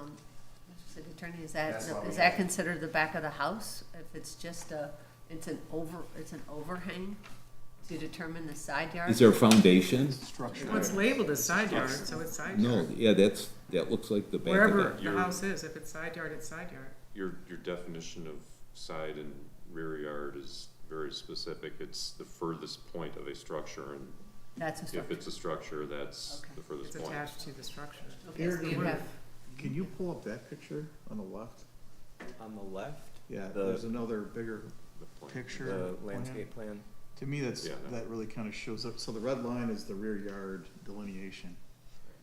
I mean, unless, That's by the Okay. city, right? Dave? so the Yeah, that's- ordinance is Wherever you is put the set, house, the right? farthest Yeah. of the structure. so Is the only where way you the can have side a yard fence is. here, if the commission is not inclined to allow the side yard, is to go along that red line. Right. And I guess the commission should maybe think about how that impacts the whole design. Because that's the only way you can do it. And it just wouldn't make sense either way, because the point of the attachments and there's no protection, they're not enclosing this area because you can enter through the lanai and you can close the fence, but they can enter. So since there's not a pool, maybe, I don't know what the commission thinks, but since there's not a pool, maybe you can There's find out. there's no reason to have a fence if there's no pool. You can go back to the, Pardon me? They have the hot tub, the spa in the back. is that in the ground? Or is it above the ground? Oh, It's underneath the, that has to have a fence, but that could be, But it's not You the can close backyard. the overhang. that could be modified. Yeah. that is rear yard. Or, no, sorry, it's not, because the rear yard line is at the edge of these columns. So it's side yard. I think what the mayor is proposing, and I know you have to go back to out-of-state clients, is on that photo where you see the bigger one on the right-hand side, I'm so sorry. Bigger one on the right-hand side. Right, right where you have an open gate. They don't approve a lot of the open gates being seen from the road anyway. It would have been like a turn fence. That's if there was a pool. Even if there was a pool, they would have them turn the fence so that you could landscape away from that. Big deal. on this city commission. But that even I've if there learned was a pool, that doesn't mean that the fence That would be allowed okay. there. Yeah, Even they if you wouldn't had a even. huge pool in the back, you Yeah, still. they wouldn't even allow it if there was a pool there, the way that it's drawn. But if you took where you have gates and you landscape there, that's a, I mean, we're in the city of Bloomfield Hills, that's a lot of protection from people coming into your backyard if you've landscaped that part and you've landscaped that part right there, instead of Yeah, they putting in could a put a row of gate. trees and then have another row of trees this way, so you wouldn't see any fence.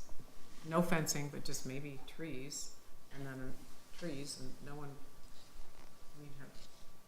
We still allow fencing on the side and back perimeter in the rear. The rear yard, you can have a fence.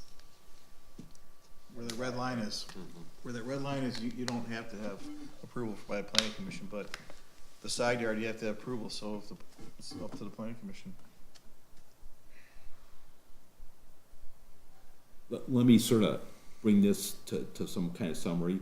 So this goes back to, I think you're hearing the commission say they don't like the fence. So the question becomes, can you do this? There's really no need for the fence, right? I mean, you don't need to encompass the whole yard with a fence. And to your point, Tom, because you haven't been on the commission real long, we normally, when there's a pool, we try to fence in the pool, but not the whole yard. It's just the perimeter of the pool. So, you know, there's an allowable area for the fence. And there's been discussion on this board over the years where fence applications come in to contain them to the area that's closer to the pool rather than encompass the whole yard, just by way of background.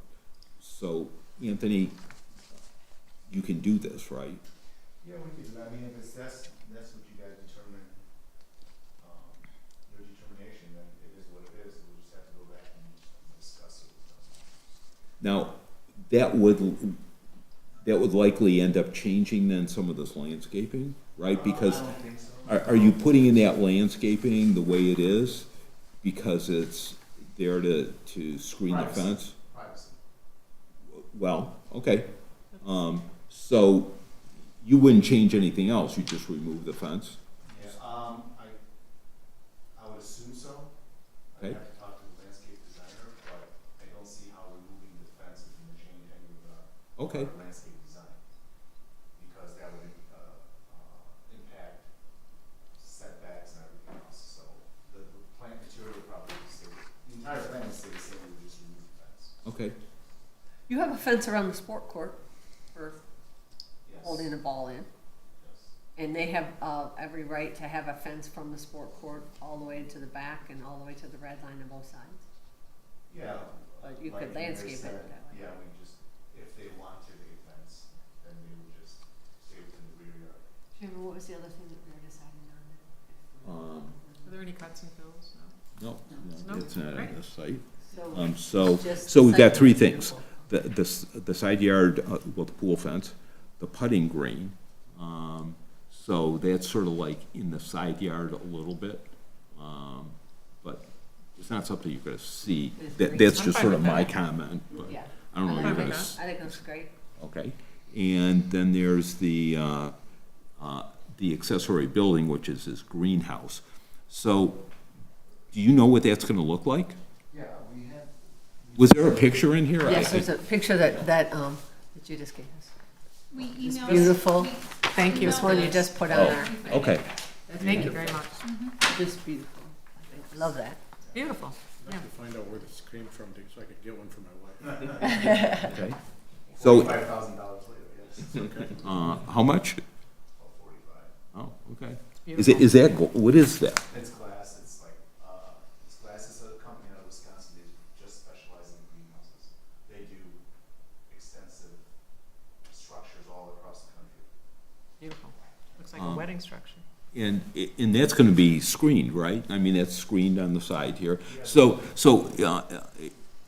under the rules, because it's an accessory structure, so would wanna see that screened. And I guess you're accomplishing that with the screening, the back is all screened, because it's all woods back there. And then on what would be the west side of the site, you've got all these, what are those? You've got, I see a lot of trees. There are arbors along the Okay. side. So it's all screened? Yeah.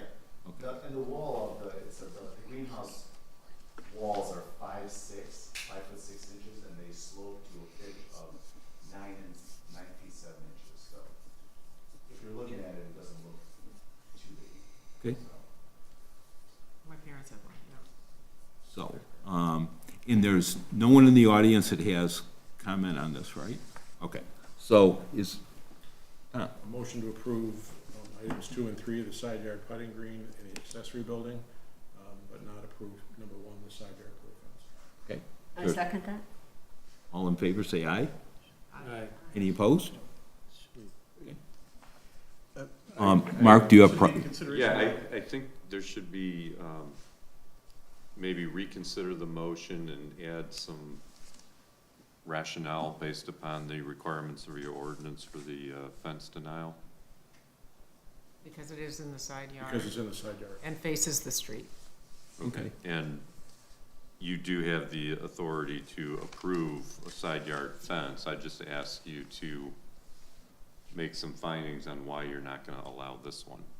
Because we don't normally allow them, and because they should not be, that we do not want fences facing the street, and we don't want fences. What's the rationale for having to keep restating our motions when this is being recorded and it's on the record? Okay. Is this in the ordinance somewhere that we have to? It was just a suggestion all right. to provide some factual checking. basis for the basis of your motion. It's part of the master plan not to have fences all the way around a house and facing the street.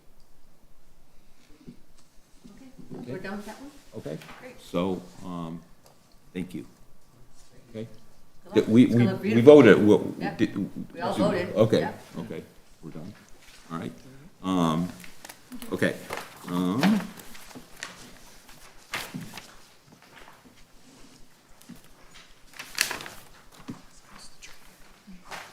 So our next item is the request of the property owner at 1960 Stony Croft Lane for approval to permit an accessory building.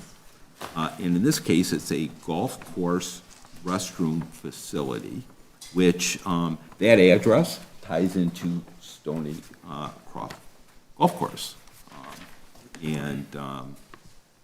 Eric, please. Yes, sir. Yep, our last item for consideration is 1960 Stony Croft Lane. This is for a front yard restroom facility at the Stony Croft Golf Course. This is zoned A2, so the A2 zoning requirements apply. On the screen here shows the approximate location of a small bathroom facility, restroom facility for the golf course. To the left, on the west side, you see Opdyke Road, and then over here on the right is the railroad and Kensington Road, and then access to the site from Stony Croft Lane to the southeast. And this is also, just to note, a split zone, so the A3 district is to the southeast, and then the primary remainder of the course is A2. So when looking at the wetlands map and the location of the proposed improvement, this is outside of any natural feature area, so that does not apply in this case. And then just looking at a general aerial, we can refer back to this if needed, just to get a sense of the dimensions of everything. Again, applying the A2 zoning district standards, the item in purple is the use of this accessory building, which is not a garage or a pool house. It's a golf course restroom, so that triggers the requirement for planning commission consideration and therefore approval. Also, because it's the front yard, front yards do not permit accessory buildings, and so that was kind of a feature of this application that, whoops, going in the wrong direction here. So when you take the front yard, there's no building to establish a yard line to off of Opdyke Road, so it creates this wide expanse of front yard, technically speaking, when applying the ordinance. So therefore, we reached back out to the applicant to explain that unfortunately this also would require a variance from the Zoning Board of Appeals. So subject to the Planning Commission's motion this evening. If it's to approve, it will go before the zoning board next week. Looking at the dimension of the placement on the property, this is located about 213 feet from the Opdyke property line or right-of-way line, and then going north towards single-family residential lots. That's a distance of about, hang on, I think one of these was intended to be 300. Yeah, 300 feet north, so that's a typo here. So it's about 300 feet to the properties to the north. This is a small little rendering of what's being proposed in terms of the structure or the accessory building. Just sits on the side of an existing trail, like I said, about 200 or so feet from Opdyke. This also indicates the roof is made of cedar shakes, the siding is hardy plank, and the color will be a woodland tan. This is by Michael J. Dool and Associates. Building detail, this shows that the height is approximately 13 feet 2 inches, so it's below the 14-foot maximum requirement for accessory buildings. And then just when considering the landscaping and any screening, the distance from the street is sufficient to, for screening purposes. There's existing trees along the right-of-way line, and then the applicant is proposing 3 new evergreen trees up against the structure itself. We did meet with the applicant in the last few weeks during office hours. They brought us this proposal. We discussed the path forward. They've been really good to work with in terms of educating us on the intention for the overall site. But again, if this is something that the Planning Commission is entertaining to approve, this will go before the zoning board for the criteria that this is not permitted within a front yard. And again, the front yard is quite large, so it's a unique situation where what they're proposing to do needs both Planning Commission and ZBA. City engineer will discuss the utility hookups and any other engineering related reviews. Go for it. Okay, from an engineering standpoint, we've been working with them and find no issues with what they're proposing. Based on it being a small impervious area on the site, and golf course itself has existing stormwater management system. From a drainage standpoint, we didn't find any issues with what's being proposed. The grading is within the limits of the ordinance. They're proposing no grade change to accommodate this. They are in the process of obtaining permits, Eagle and WRC permits for utility connections that will be required. And as Eric mentioned, the work is outside the natural feature setback. So just a quick look at drainage. As I mentioned, they do have their own stormwater management system. The Murphy drain does run through this, and based on the contours, the water flows in both directions. Again, this is a pretty small area that they're adding, so overall impacts to drainage on the site we do not see to be an issue. That's what I have. Thank you. Do you understand have you seen the letter from the property owner, the neighbor, who talks about this work being on his property? I don't understand this authorization letter. Do you guys know what he's talking about? This is from Timothy James Holden on 456 Wishbone, and he says, he's addressing your general manager. I understand the Stony Crop is undertaking the above project, which will include work on the north side of the creek, which is on my property, located at 456 Wishbone, et cetera, et cetera. He talks about my property. You know what he's talking about? Is he right there? I think, as I interpreted that, but, I mean, it's good, I just assumed that it sounds like he's working through it. What? He says, for which I do not object and grant approval to do so. Well, I mean, so- I get it if there's like a temporary construction easement, you gotta get maybe through his property to work on this project, but he says it's on his property, and I can't imagine that that's accurate. I'm Dave Kellett, kind of the lead on this Ross. He is our club manager, and we have, Brett. Rules. No one can Frost. We'll just call you Brett. Brett. So, yes, we're in the process of doing a meets and bounds, legal designation for going on Tim's property, which he will sign, is indicated. He will sign so that we can go on his property, come down from Wishbone Lane, instead of impacting the natural features area of Murphy Drain. So, do you know which lot that is? Sure. Dave? It's the big one there, the big triangle one. So, where the existing county sanitary is on the north side of the drain, so the manhole that we want to tap for that is on Mr. Holden's property. Okay. So the goal would be, we're drilling, and it's a force main, 1.5 inch, something like that. And then we turn, and then, we're 3 feet below the Murphy drain, drilling across, pop up next to the manhole, tap the manhole. So Oakland County owns the sanitary sewer, it's under their jurisdiction. But in order to get on this side, it's on Mr. Holden's property, so somehow get around. So that's within the utility easement. Do you need an easement from him? Yeah, I think the county said that that's what they want, just to, Okay. just to button that up. Which actually was gonna be one of my questions. So if you look at these plans, and it's really hard to see what's here, but I see the easement that is coming along the back of those properties. Do we have like a display? Let's see, it shows, no, not that one. It shows the actual line, the engineering plan with the line going in. Okay, there's an image here where it shows the pipe going to the manhole. Yeah, but it's the extension of that. And so the question is, there's an easement for the sanitary line that's running through the back of all these properties.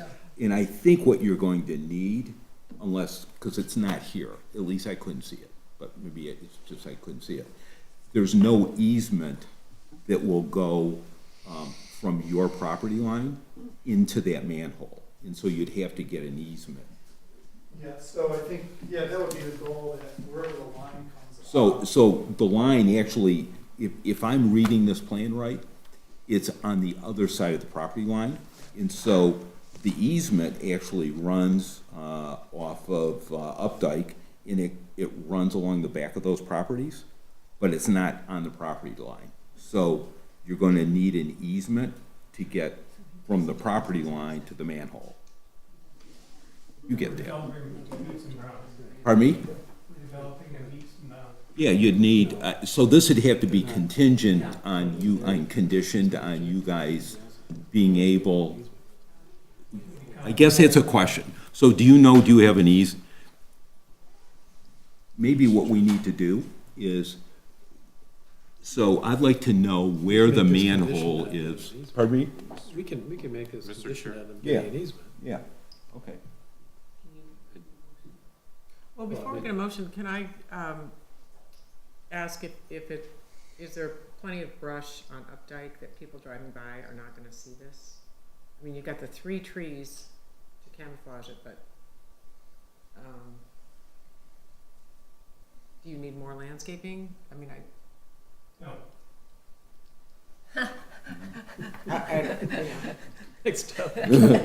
I know it's not a home behind there, but a lot of people go on. If you drive up North Line, Updike Road, there is a storm shelter there right now. Yeah. You may have noticed it when you drove up there. And this is located directly to the south of that. You don't get a glimpse of that until you almost parallel with that. And again, you should be not looking 90 degrees to your right as you drive. But we're putting 3 trees right in front of it, just to satisfy any possibility of glimpsing this beautiful outdoor bathroom. Just gonna What make- about the properties north of it? Oh, there's, oh, They don't care? Well, because it's really far away. Yeah, it's far away from them. So Yeah. you're not there's gonna all see. kinds of trees. Great, okay. See, if you were doing that at Bloomfield or something, you'd just say, it's fine. And Well, I'm all for, having restrooms on the golf course. Yeah, I just want to make sure it looks nice and it's appropriately screened. So, Mr. Kellett, you're saying there is some screening there, right? Yes, Okay. and there'll be more screening coming in because the other, cross represents also our course restoration, which will be coming for you in probably June. It had nothing to do with that, thank God. And they have a serious planting thing because they took down a lot of trees which they had, went through planning the permit removal and permit. And so there'll be more trees planted along the boundary of the updike because we don't want to look at cars and ourselves as we play golf. So from a privacy standpoint. Mr. Kellett, is this little photo here showing that you have a porta potty on the, on Updike Road right now? This little thing here? Yeah, that's what that's what Bloomfield Hills has the wonderful distinction of having a porta potty and whatever. So we have two porta potties, really, men's and women's. Women will not use them. Okay, so, so are we to understand that once this structure is built, that the porta potties will, Oh, yes. will no longer be near this, the road of yeah. Updike, so it's an improvement, big improvement. All right, thank you. So, then to summarize, this facility is going to be screened, and you may need an easement, and so we can condition this on you guys getting an easement. And there's several other conditions on here that Leah mentions about you needing to get Eagle approval on this, I think, right? That actually is kind of. Pardon me? We got an email from Sue at Eagle saying we're typing it up, so Okay. that one, you can check that. So, ZBA approval, so those are some of the, there's, That's the same. contingent on ZBA approval for having a structure in the front. oh, okay. So, We're ready for a motion? Yep. I am, so, Mark, do you have anything before we make a motion? I was just gonna say, you don't need to specify what type of easement, just any required easement they'll need to tie into the sewer line would be a fine condition. That's all I need. Okay.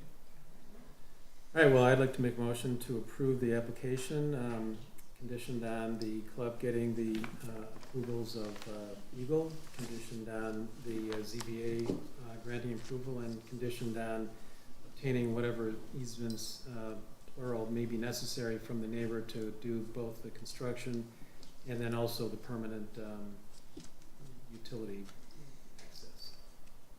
Second? Okay. All in favor, say aye. Aye. Any opposed? There you go. Good luck. Good luck to you guys. And it's gonna be named the David Kellett. Oh, finally, I'll get your name on the cars. Well, we have had inquiries around the country, come and visit For naming rights? our. For naming Name, rights? image, and likeness, right? All right. Last item. Any comments, or are we free to complete? Okay, No. we're done. Let me, Wait, are we done? Sorry, I'm here because I got a notice about structure going in on the new subdivision behind Hunt Club Drive. Hunt Club, I forget the name of the road, not Chase Lane. what is your name? Sorry, my name is Nancy Allen, I live at 2427 Hunt Club Drive, and I got a notice in the mail.